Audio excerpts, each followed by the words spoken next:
बिस्मिल्लाहिर्रहमानिर्रहीम। आज हमारी वीडियो का मौजू है अब्दुर्रहमान बिन अब्जी रज़ी अल्लाह तआला अन्हु की नमाज का तरीका।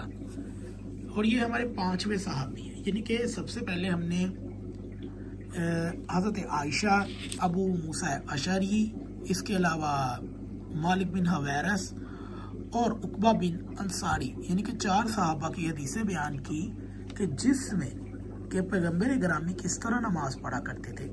अब हम एक और सहाबी को लेकर आए हैं कि वो किस तरह नमाज पढ़ते थे। हमने साबका 4 सहाबियों की हदीसें बयान की जिसमें से एक में भी ये तज़किरा मौजूद नहीं है कि हाथ कहाँ पर बांधने हैं। मतलब इससे ये साबित होता है कि तब हाथ बांधे ही नहीं जाते थे, वरना साहबा ये ज़रूर बताते हैं कि हाथ कहाँ पे बांधने हैं।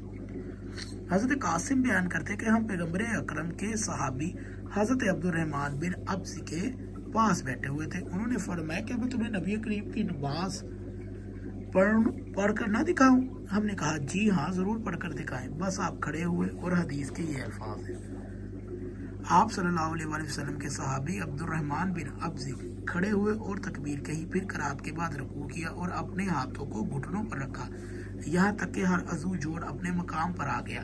फिर उन्होंने रुकू से सर उठाया, यहाँ तक कि हर अज़ू जोड़ अपने मुकाम पर आ गया। फिर सजदा किया, यहाँ तक कि हर अज़ू अपने मुकाम पर आ गया।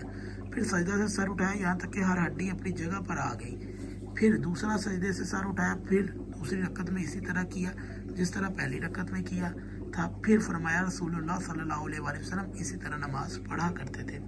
मुस्नद अहमद जिल्द नंबर 1 सफ़ा नंबर 546 शाया करदा फरीद बुक स्टॉल उर्दू बाजार लाहौर की छाप है।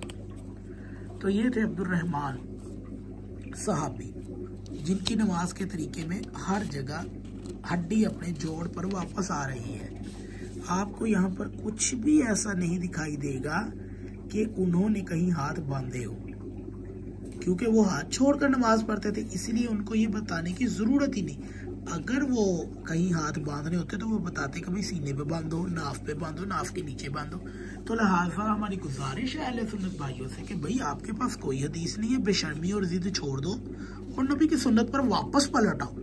और ये बिद्दत आपको ख़त्म करनी ही पड़ेगी, वरना आप अपनी बिद्दत पे कायम रहे। हमें तो कोई मसला नहीं है, क्योंकि हर बिद्दत गुमराही और गुमराही जहन्नम लेकर जाएगी।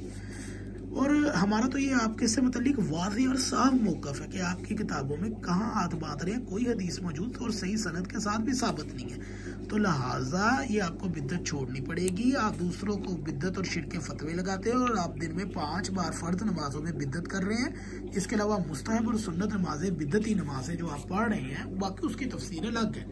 तो लिहाजा कोशिश कीजिए कि अपनी नमाज को सही सनद के साथ साबित करें कि आपने हाथ कहाँ बांधने हैं। और फिर अगर अहले हदीस ये साबित करते हैं कि भाई हाथ सीने पे बांधने, तो उनको ये फतवा देना पड़ेगा कि नाफ और नाफ के नीचे बांधने वाले की नमाज जायज़ नहीं है। और अगर नाफ पे बांधने वाले और नाफ से नीचे बांधने वाले ये कहते हैं कि सीने पर हाथ बांधना जायज़ नहीं है, तो उनको भी फतवा देना पड़ेगा कि तमाम अहले हदीसों की नमाज बातिल है। इसके बाद ये साबित किया जाएगा कि भाई हाथ कहाँ बांध रहे हैं और इसकी हदीस कहाँ पर मौजूद है। तो ये थी हमारी आज की वीडियो कि अहले सुन्नत अगर ये बिद्दती नहीं है, जो हर नमाज में बिद्दत करते हैं, तो ये लाएं और वो फतवा दिखाएं कि भाई इनकी ये नमाज का तरीका इस मायने में बिद्दत है।